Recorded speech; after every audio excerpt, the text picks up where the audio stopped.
qed ikompli joħroġ dejjem aktar biċ-ċar kif familja medja ma tistax tlaħħaq mal-ispejjeż ta' ħajja bażika u diċenti u din hija l-istampa li għati studju maħruġ minn Caritas Malta. L-edizzjoni ta' din is-sena t-tielet waħda ta' dan l-istudju u wriet kif l-ispiża annwali għal basket bażiku biex wieħed jgħix ħajja diċenti tammont għal ftit anqas minn 14,000 euro għal familja magħmula minn żewġ adulti u żewġ titfal, ftit aktar minn 11,000 euro għal familja magħmula minn ġenitur wieħed u żewġ titfal u ftit aktar minn 8,000 euro għal familja magħmula minn żewġ anzjani. Iżda dawn iċ-ċifri ma jinkludux l-użu u l-manutenzjoni ta' karozza privata, ikla jew snack f'restorant darba fix-xahar u kirja ta' post mill-privat mingħajr sussidju. Meta wieħed iqis dawn ukoll isib li l-ispiża kważi tirdoppja għat tliet forom ta' familji li ġew analizzati f'dan l-istudju. Net News tkellem ma' Andre Bonello li flimkien mal-professur Susan Piscopo u Anthony Gatt li wkoll id-direttur ta' Caritas Malta kiteb il-rapport.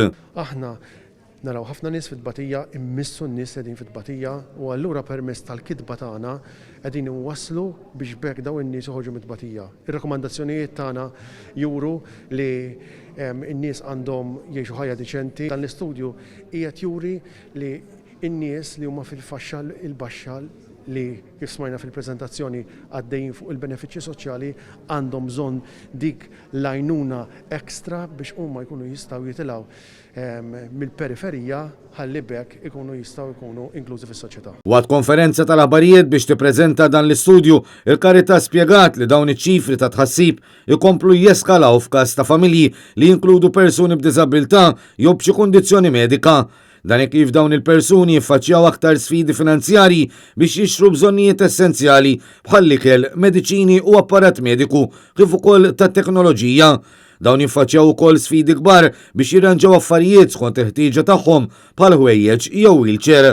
L-istudju tal-Caritas wera kif mill-2016 l-hawn il-prezz ta' basket bażiku żdied b'madwar 2,000 euro, bl-akbar żieda fl-għoli tal-ħajja tirriżulta fil-prezzijiet tal-ikel. Għal din l-edizzjoni dan il-basket kien aġġornat b'affarijiet li llum il-ġurnata saru essenzjali bħal smartphone bażiku u laptop fost l-oħrajn. Fid-dawl ta' dan kollu, fir-rapport tagħha l-Caritas tippreżenta wkoll għatta rakkomandazzjonijiet biex il-familji Maltin u Għawxin jgħixu ħajja aktar diċenti. Fost l-oħrajn, l-organizzazzjoni qed tappella li ssir task force li tirrevedi l-mod kif tkun ikkalkulata żieda l-għoli tal-ħajja, kif ukoll li jinħoloq istitut ta' riċerka dwar il-faqar u l-ġustizzja soċjali. Minnaħa tiegħu Monsinjur Charles Cordina, id-delegat tal-Arċisqof għas-Segretarjat Ħidma Soċjali u ta' Karità, fakkar kif grazzi għal Caritas il-Knisja f'Malta qed tkompli tilħaq lill-bniedem għax temmen lill-bniedem u fiċ-ċentru tagħha u tenna li minkejja l-isfidi tal-pandemija il-Knisja xorta baqgħet murant in-nies għax temmen li għandha tingħata dinjità lil dawk fil-bżonn.